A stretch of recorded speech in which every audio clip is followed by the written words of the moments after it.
Fan theories are often debated heavily within the Jurassic Park fan community, usually with the base splitting in two and supporting a side that supports their own personal feelings on the series. I want to take this time to draw attention to a specific theory that needs addressing. This theory has long been debated within the fandom and one that a relatively large amount of people seem to put faith in. This specific theory will be discussed in full today, and hopefully can be put to rest for some that have had it long on their minds for the past 20 years. I'm talking about the theory that the crew of the SS Venture was killed by Velociraptors that stowed away on board the ship, thus causing the boat to crash into the InGen dock and start the infamous incident in San Diego. When addressing theories such as this, we need to go directly to the source of the topic and look at the evidence provided that gives this theory its legs. A specific image of concept art that was drawn for the Lost World Jurassic Park depicts a velociraptor advancing towards a man with a large flashlight in a mechanical room that has an offset color of blue and a damp wetness surrounding the animal's clawed feet. This is the image that has sparked the theory that the raptors were the ones that caused all of the chaos on board of the SS Venture, and as such responsible for its collision with the dock and the eventual releasing of the wrecks. At this point in time, we need to address the actual film and proceed from there. The Lost World is well known to have several deleted scenes outside of its runtime, and most of these scenes were proven to exist with either photographical evidence taken from the production of the movie, or the film's shooting script itself, which has the scenes written in their entirety and how they were originally conceived. Absent from both the finished film as well as the film's shooting script is any indication that Velociraptors were on board the SS Venture at any given time in the process of production. The reason many believe this to still be a reason the crew was all killed and the boat wrecked in the film is all due to this conceptual image of a Velociraptor in an unnamed room. At this point in time, we need to inspect the shooting script for the Velociraptor scenes. In the script, it appears that although no mention of raptors aboard the Venture are present, there does seem to be some differences to what was shown in the final film. Specifically, it was originally conceived that Nick Van Owen would not leave the other gatherers when going to call for help at the InGen's communications building, and instead was joined up with Ian, Kelly, and Sarah when everyone would be attacked by the Velociraptors in the worker village. In the film, one of the several differences shows Malcolm jumping into an old vehicle that would have been in use by InGen before Site B's collapse, and he's attacked by a Velociraptor from outside of the car in an effort to break in and kill him. In the script, this scene was originally meant for Nick Van Owen, who would then run into the communications building to radio for help. All the while, the others are being attacked by raptors, and these same dinosaurs are breaking their ways into several buildings. If we consult the film script, this seems to be the origin for what the drawing may have been intended for, as it even depicts the human character holding the large flashlight that Vince Vaughn brandished in this exact scene in the Lost World. For those that were confused about what exactly happened to the crew, I want to discuss a filmmaking technique known as visual storytelling, and explain how one can deduce the film's narrative intent when viewing it with a little more knowledge on how scenes are designed and shot. The example I want to give before going into detail about Lost World again is in Star Wars. Even though most of what I upload is Jurassic Park related, I actually do have quite a bit of other films to discuss in detail about on the channel. And in this particular film,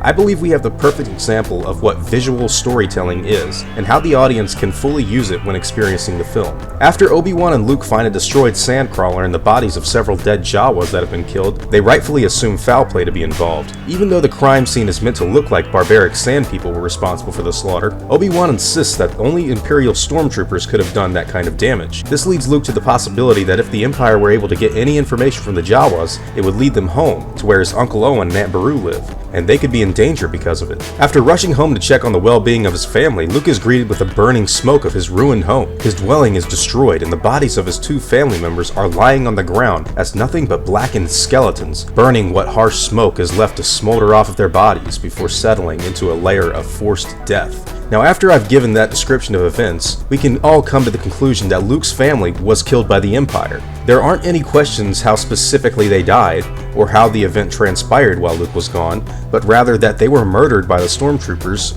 on their search for the missing droids. Now let's get back to the Lost World, which, unlike Star Wars, actually gives us multiple sources of information on figuring out what happened to the crew of the SS Venture. After the boat slams into the dock, the first thing the security personnel do is board the ship. They're greeted with the grisly images of strewn bodies and torn limbs from the crew in what was surely a terrible attack on them. We focus then on the broken doors of the cargo hold attempting to shut with a metallic halt that prevents its complete closing, and are shown a dead hand's grip on the controls of the cargo hold itself. We follow Ian Malcolm's focus, which directs itself towards Sarah Harding, whom also turns and realizes his view is set on the doors of the ship's cargo. We get one final shot after this, again showing us the dead hand's fixation on the controls of the bay doors. Ludlow comes into frame and exclaims, "Check the cargo hold! There may be crew down there!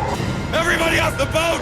An InGen security personnel follows orders and pries the controls out of the grip of the dead man and pushes the button, releasing the rampaging Tyrannosaur that is both fully awake and filled with anger at his captors once he's set free of his steel prison. After the animal leaves the ship, we are given a line of dialogue that explains to us what happened while out at sea with the Tyrannosaur locked up. An InGen worker tells us that Roland hit the animal with 2 darts of concentrated carfentanil at 10 milligrams. Sarah replies that it should have put the animal into a coma, to which the worker replies that the animal stopped breathing, so they gave it something to counteract the effects, yet they didn't know how much to give it. Sarah exclaims that they gave the animal too much, which has put it into a narcoleptic state, and that the dinosaur is a locomotive now. Earlier in the film, we get an example of how toxic these darts are when Ian Malcolm asks Eddie Carr if there's any antidote to the tranquilizing agent. Eddie replies that if someone were to get shot in the foot, they'd be dead before they hit the ground, giving us an early look at how serious they are at doing their job. Furthermore, we should consult the script one more time and see that originally, the Rex was supposed to stop breathing after Roland takes his leave from the company, and Ludlow tells the workers to immediately administer an anti-agent to save the dinosaur's life. They do so on the island, which gives us the image of the tarp on the animal's cage rising slowly with a loud gasp of air,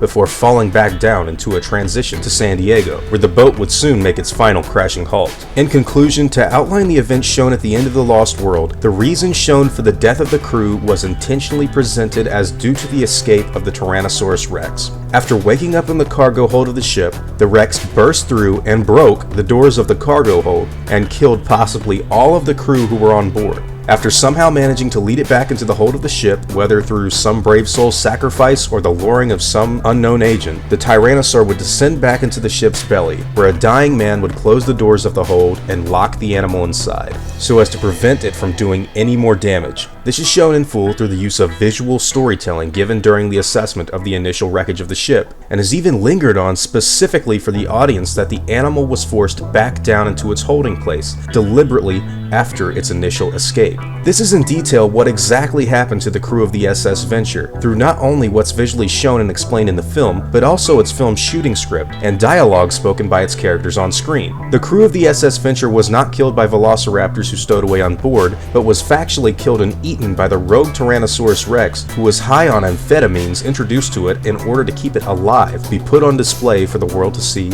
in Jurassic Park, San Diego. The only lingering question left to all of this specific visualization is the presence of a severed hand on the wheel of the ship, and what many claim to be the answer to the Velociraptor theory and the support for this idea. However, I think this is explained rather simply and far less imaginatively. We never see any of what the outside of that particular room looks like. Furthermore, we have no idea what's on the other sides of those 4 walls, and as for the area being too small for the Tyrannosaurus to fit its head inside, that's very true, but it's also unlikely a Tyrannosaur would use a door intended for humans, and literally quite impossible. It's not out of the question to assume the Rex burst through the opposite side of the wall and consumed the captain of the vessel, but in truth, there's really no earthly way of knowing how exactly this man's hand was severed from his body, and as such, no exact conclusion to be made, except that it happened during the escape of the Tyrannosaur. If you're interested in seeing a very good fan theory and differing opinion on what could have happened to the inside of the Venture's control room, I'd suggest checking out a video on Terradome 3000's channel. The owner is an extremely prolific member of the Jurassic Park community and has worked personally on several of the Jurassic Park tie-in material. That is now discussed quite frequently on this channel, might I add. His theories are incredibly interesting and his work very thought-provoking. And that's the end of this discussion. In the future, I have several videos planned, so make sure you subscribe to the channel to keep up to date with my latest content. If you think I deserved it, I'd appreciate a like. As always, guys, take it easy.